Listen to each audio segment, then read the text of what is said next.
The days leading up to the race were a special kind of chaotic that Keith was familiar with from his own halves and Sheriff's races. They were a strange mix of hectic and incredibly boring.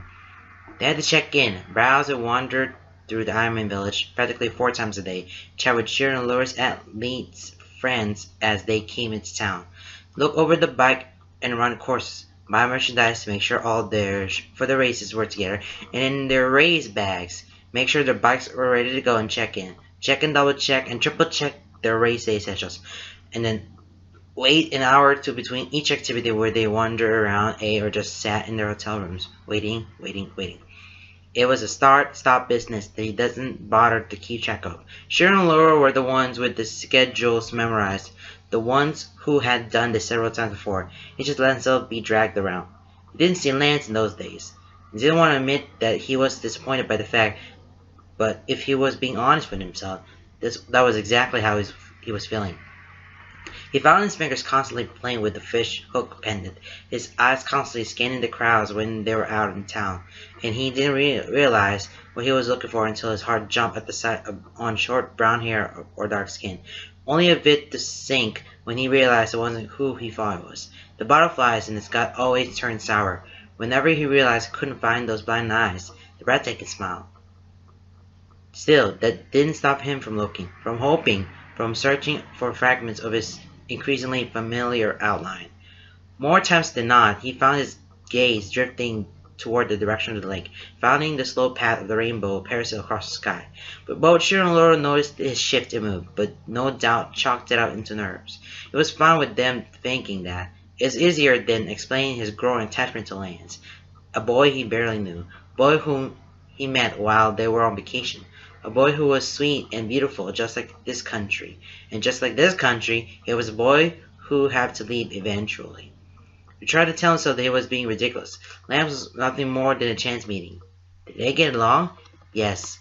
Did he enjoy being around Lance? Obviously. Did he think they had potential to be more? Probably. But that point remained that it didn't matter. Always in the few days he hadn't seen him, it was fading to memory.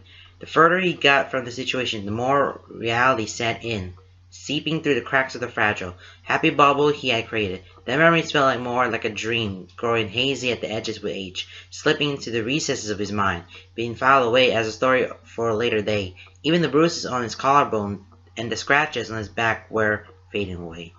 Only the comforting weight of the pendant around his neck remained to give sharp clarity to the memories of Lance.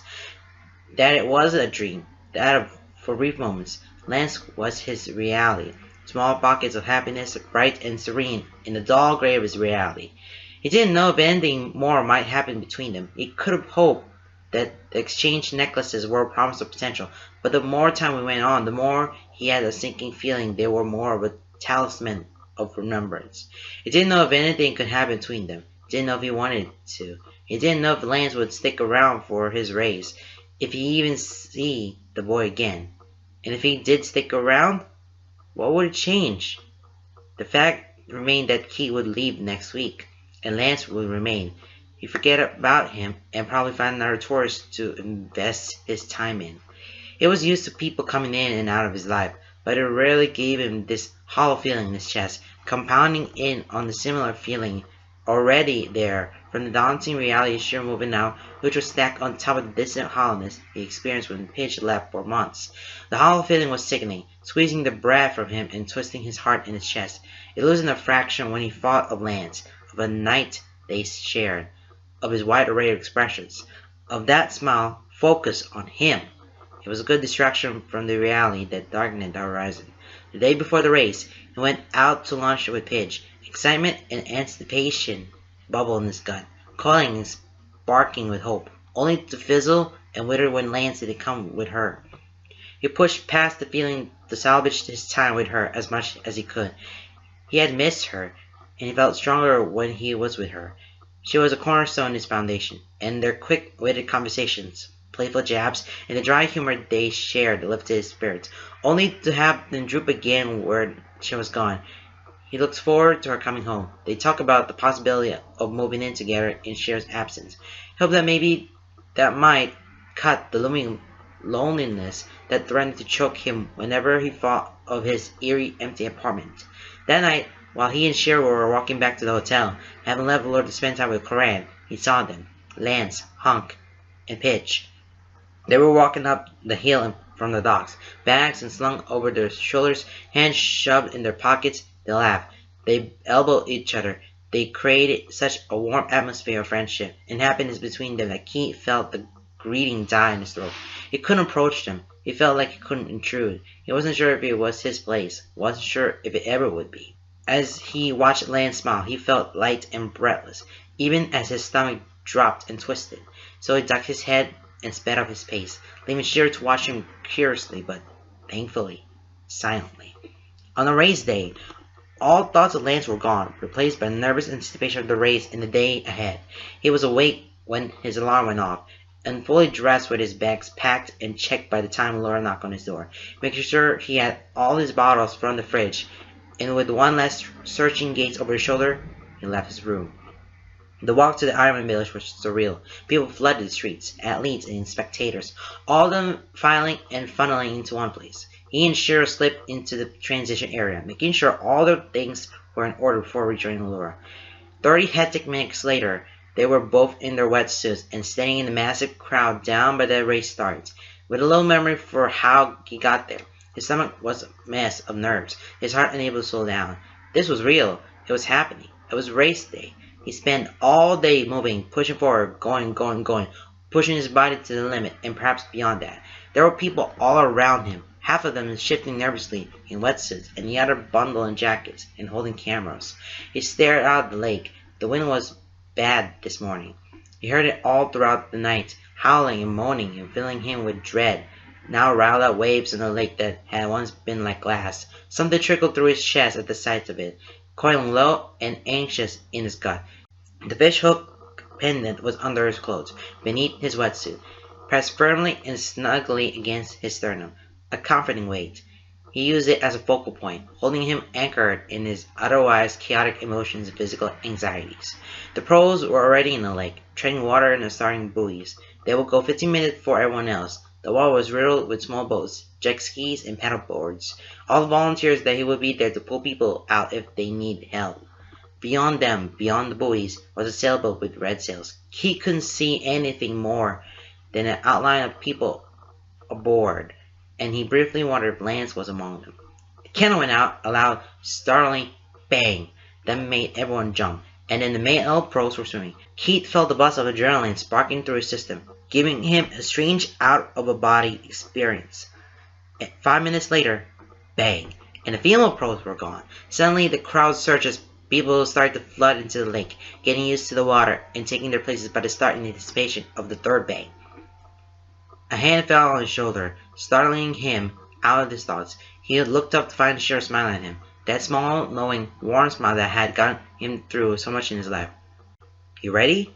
he asked, voice pitched low, a hint of concern and his own nervousness there, but buzzing with underlying excitement. Keith gave him a wide smile. "As I'll ever be." He chuckled, squeezing Keith's shoulder.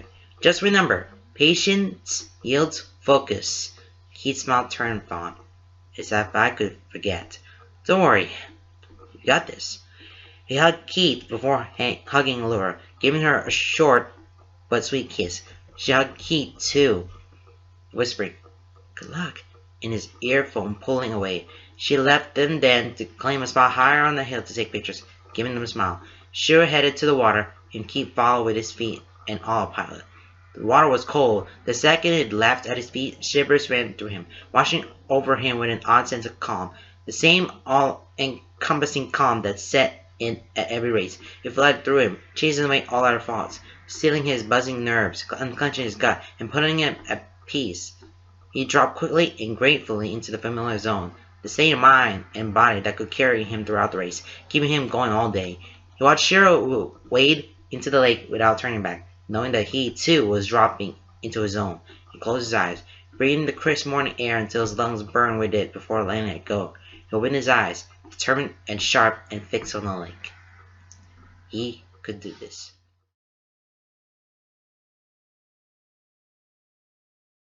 "Lance, you're gonna fall in the water!" Hunk whined from safely in the middle of the boat. Lance snorted from where he stood at the edge of the boat, holding onto the ropes and leaning out over the water. Good thing I know how to swim then, huh? He grinned over his shoulder. Shay put a hand on Hunk's arm, smiling at him. Let him have his fun. She winked at Lance and gave her a little salute before turning back. The shore was littered with people, all the way down, but clustered thickest near the race start. Turnout was crazy. He had known there were a couple thousand people racing, which of course meant a few more thousand spectators. But to see that mass of people was an entirely different story. Where the cannon went off, Lance nearly fell off the boat. He decided not to lean that far out after that. He watched the two waves of pros go out before a mass of people started wading to the lake, all black in wetsuits, and all wearing swing caps in a small variety of colors. It squinted into the madness. It was a lot hard to tell everyone apart at this distance. When they were all bobbing in the water, they were all wearing swing caps. Keith was a lot easier to spot when he could see his hair. The wind tugged at his hair and his jacket. He spared a glance at the waves, biting at his bottom lip. A hand found its way to his chest, fingers wrapping around the jade pendant. The oil was choppier than it had been in days. He really hoped Keith would be alright. The third cannon went off, and the lake erupted in movement. He was a swimmer. He had been to many swim meets. He had been in surfing competitions. He's been to busy beaches. He'd been a lifeguard at busy pools in the hard summer. He'd gone tubing down crowded rivers. He was no stranger to water in any shape or form, but nothing compared him with the sight of hundreds upon hundreds of bodies settling in motion, all identical at this distance, and all headed in the same direction in the same short space around the buoys. It was quite frankly terrifying. The water churned, the arms coming up and dipping back down, feet kicking, splashing. He could have sworn he saw people swim over top each other. How did they swim like that? That was terrifying. He gripped his pendant a little tighter. While they started out as the white small swimmers, slowly funneling into the thinner line further they got out, hugging the line of yellow buoys. Shay steered the boat along the swim course, keeping the head of the line. They passed the pros after they had turned around and were headed back. The ship bobbed and rocked against the waves, and Lance spent the entire time leaning over the railing. Yes, locked on the chaos in the water. Lance, you're not going to find him, Pidge said, arms crossed over the railing next to him and then chin resting on them. You don't know that. Statistically, I do. They all look the same. In fact, they barely look like people. Just a bunch of long-limbed fish and splashing around. You have a point, but I can still try. He didn't end up finding him, though he had a few guesses. He and Pidge made a game out of pointing out certain swimmers and speculating where they were Keith or Shiro. He didn't think they were ever right, but it was fun to try.